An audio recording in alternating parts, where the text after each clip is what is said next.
Okay, so today we're going to look at a recording of Sunday Million we played. We had a deep run, we got a big stack as well, so I want to just talk through some key hands. Here we got pocket sevens, we open up for min raise under the gun, and we get instantly min 3 bet from a player to our left, which I don't know if it's maybe a misclick or... but it's definitely a weird sizing. So small blind calls.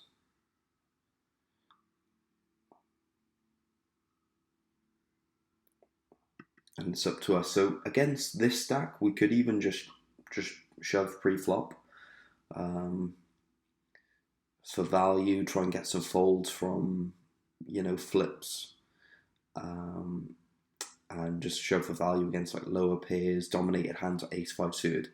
But once this guy comes into the pot and we're deep stack, we may as well just take a flop and see what happens. So that is what we do, and we get the absolute gin flop.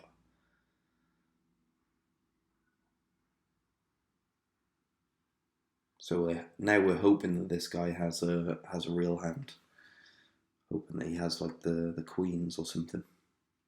But it goes check check. On the turn, I think we just have to start building a pot against mainly this player. So I do just decide to bet small. Try and get calls from Jack X, over pairs, any club draws, any ace highs. We get a good river card for some action. We shove and we get called by second nut flush, so kind of a cooler run out for that guy. If he misclicked, misclick 3 bet, so I should say pre-flop, and that is pretty ugly run out for him. So that was just an absolute cooler. Let's move on to the next hand. Okay, so in the build up to this hand, as we can see, we've only really got notes on one player, and this is the no let 20 to our immediate right. We noticed that earlier on he'd opened up Jack 6 suited from like early position, so we made a note on him that he's playing pretty wide. So that's kind of the build up to this pot. So eventually he finds a raise somewhere. We decided we could flat call, but then we figured we may get squeeze jammed against the big blind, so I prefer to just pick up the aggression. Try and win the pot pre-flop or just get a heads up versus this wide open. And obviously we're priced in to call the big blinds all in.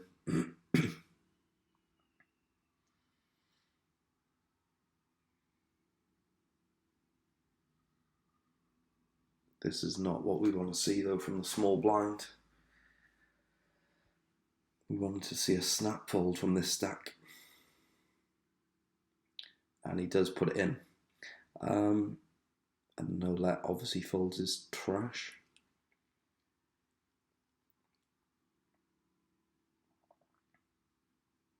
Eventually. Okay, so it's back to us. Let's just do a little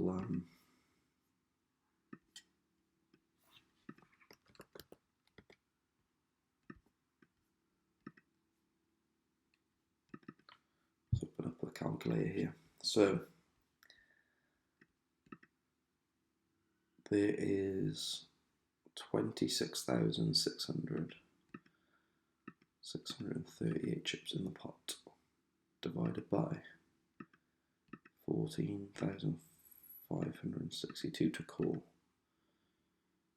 So we're not even getting 2 to 1. We're getting 1.82 to 1 on a call.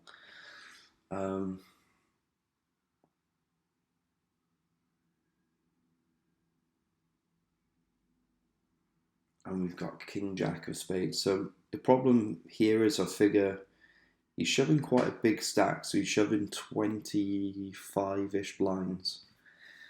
And my thought process was just he's going to turn up a lot of the time with some flips that we don't hate, like tens could be a hand here. But he's going to turn over like jacks, queens, kings, aces, ace king, ace queen, which we don't hate being up against ace queen. Maybe some ace jack suited. That'd be a tough shove, but maybe some nines. I don't think he's going to find this shove every time with a lot of pairs like eights. So even though we were getting like a decent price, I feel like our play was to play against no let 20, not against this stack. We would have called the player in the big blinds all in. We would have been priced in to that. Let's just look at. So with a huge like range disadvantage, calling off 14,000, even though we would be getting a decent price, nearly 2-1. We decided to make the tight fold. If we had like a suited ace, then maybe we could have made this call, but so we just make the fold, move on to the next hand rather than committing another 14,000. Keep our stack at the 100 big blind level rather than just chipping away at it. And then we're off to break. So let's take another look at a hand. I feel like that's an important point though, is that certain players they'll make a 3-bet and then be like, oh well, have to gamble, have a big stack, doesn't matter. But we stuck with our plan. Our plan was to play against the aggressive guy to our right, isolate him, and yeah, it didn't work out the way we wanted. So now here it's a little bit of a weird situation. So we have nines. There's against under the gun open. So again, it's from this aggressive guy. So we could just try and isolate him. However, we're going to be in the same kind of situation against a bunch of these stacks where we don't really want a 3-bet call off, and we're allowing them to get the last move. So let's say these 20k stacks, put it all in, or against no lay or no let, or however you say it. If he decides to find the 4-bet, we're not going to realise our equity with our 9. So this is a perfect spot, especially because we're in early position, just to find the flat call. We do call, and the other thing is that obviously we can call jams from this player, this player, this player. So it allows us some lighter hands to get all in, and that is what we see. We see 11,500, which is around 13 blinds, 14 maybe. So we're never folding this 9,000, 9,800 into almost 20,000. So we're getting like 2-1 on our money. Could be ahead against some hands.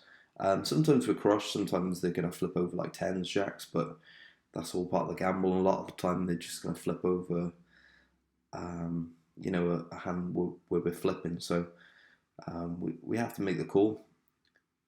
We see exactly the same hand. So there is no winner. No one makes a flush. So yeah, we didn't overplay our hand, even against an aggressive opener. We can look to play more aggressively against him when we're in later position, but against hands where we're in early position, we're not going to want to do anything too crazy. So on to the next hand.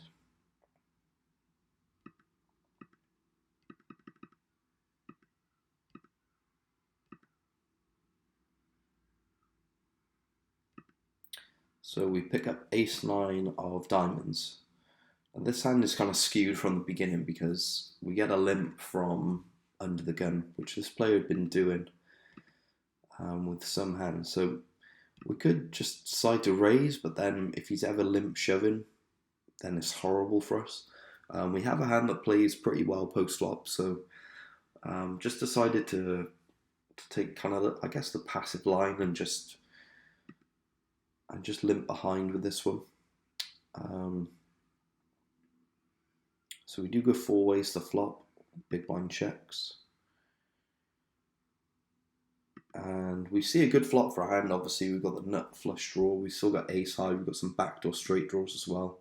Could pick up like a 7 for open ender. So it goes check, check. Against these two hands, I don't mind just getting it in, to be honest. We've got like good equity in this pot.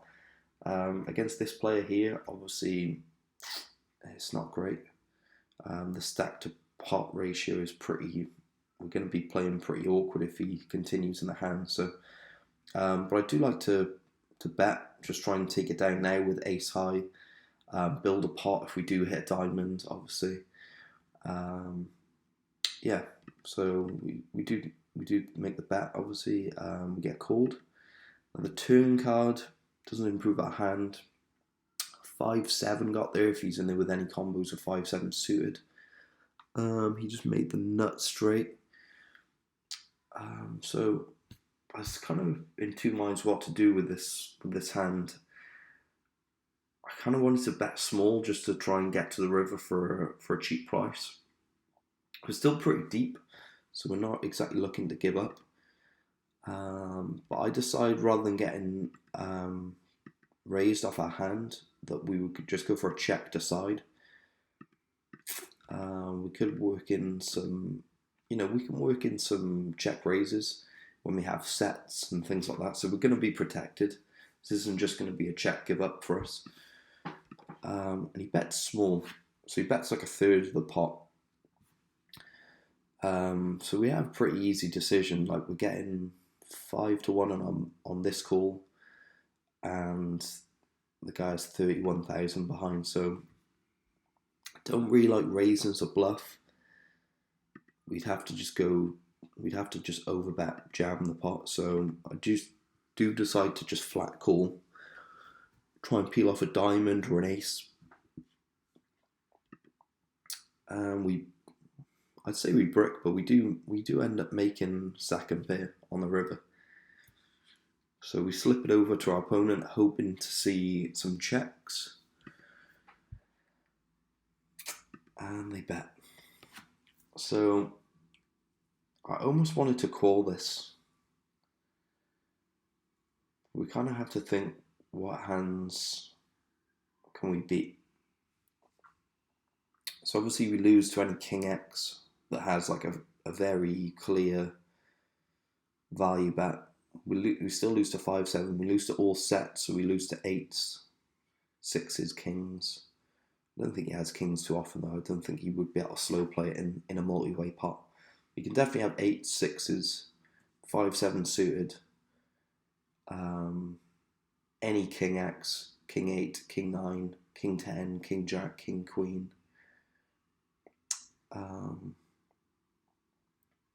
So I kind of wanted to call, but I feel like this is just too comfortable a bet. So we end up making a tough fold. Because we're in there to hit a diamond, then we hit a 9, and then we're thinking, but maybe the 9 is good, we're getting really good pot odds. We're getting like 9,600 to call into what is going to be over 40,000. So we haven't even got to be right much of the time here. But what I can't think of a hand that he would just comfortably bet on the turn. Like even with his draws, like a worse diamond draw, surely he'd want to try and realise his equity. With his worst pairs like 10s, jacks, he's getting. I don't think that he would. I don't think that he would bet these. I think this is just like a King X, a straight, a set, 2 pair even.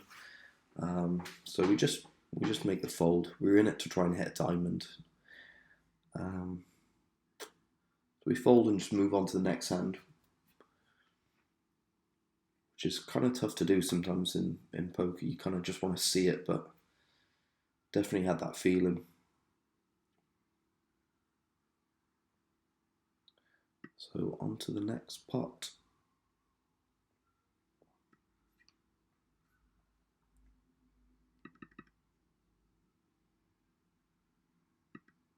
So here we got pocket fives in the big blind.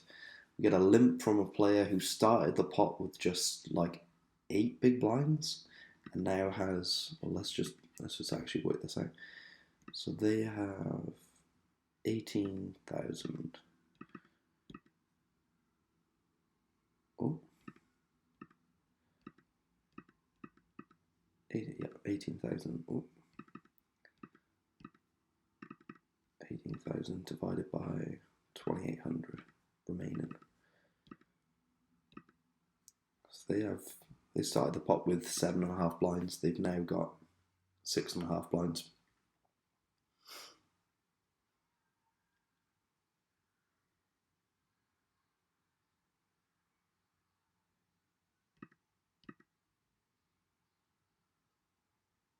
So I don't think there's too much point in us raising.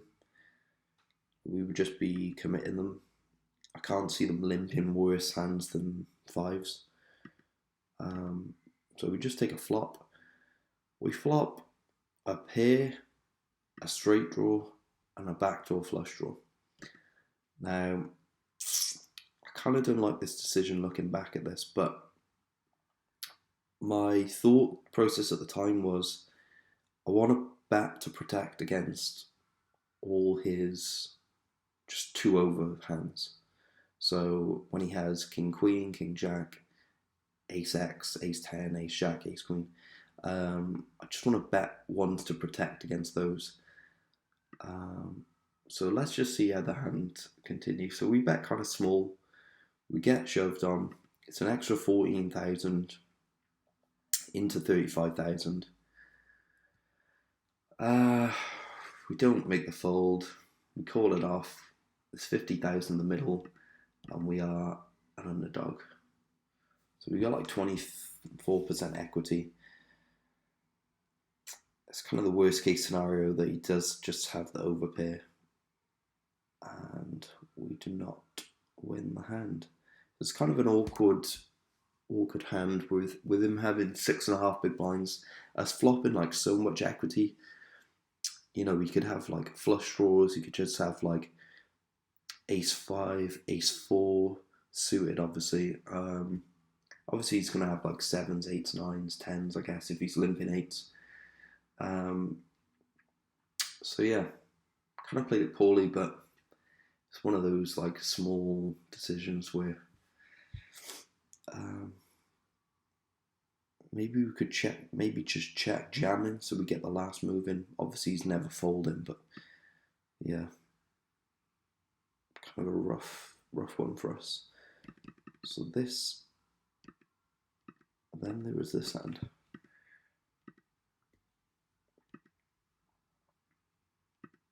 So we have 30 big blinds. Well, 32 big blinds. We see a raise from under the gun +1. Oh.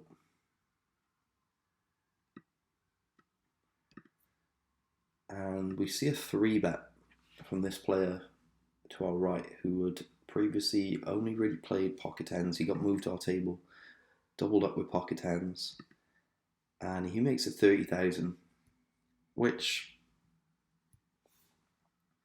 is obviously a strong hand. I feel like he was just trying to commit his stack against this player and maybe not wanting to get involved, leaving himself 20 big blinds against us. I do pull the trigger here. We're just too high up in our range. I can't really see any other way of playing Ace King off a 30 big blind stack. You know, you can have some strong hands. You can have like Jacks, Queens, maybe Ace King, Ace Queen suited. And obviously sometimes going to have the kings and the aces. We make it a lot less likely for him to have aces and kings, obviously. Cut down the combinations of those hands by 50%. So we do decide to put it in. It's tournament poker. We have to try and make a big stack to win, and we get coolered against the aces. Pick up backdoor spade draw and dead on the turn. He makes the full house in the river. So pretty unfortunate. It's kind of how tournament poker goes sometimes, just a bit of a rough situation. We do end up doubling up though. so we don't put it in with the 8-7 off. Pick up ace-jack suited. Get it all in versus the chip leader. Calling us for queen 5. They pick up a straight draw on the turn and brick. So we're up to 12 big blinds again. Don't reshove with the ace deuce off. Just looking for a spot now to get in our nub, as it were, our small stack.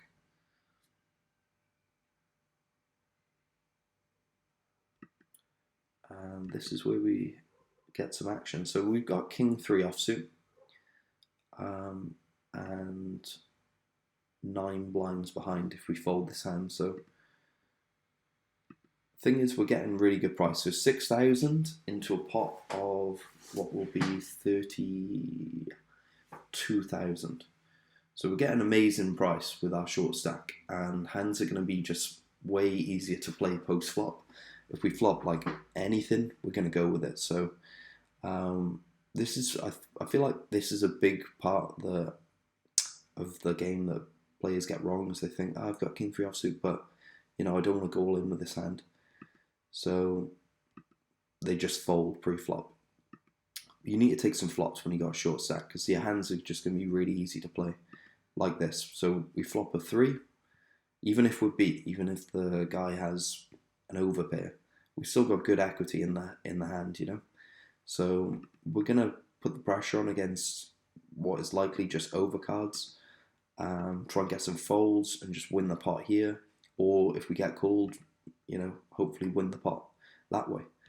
We do get called, so there's over 20 big blinds in the middle. This would be a start of a little comeback for us.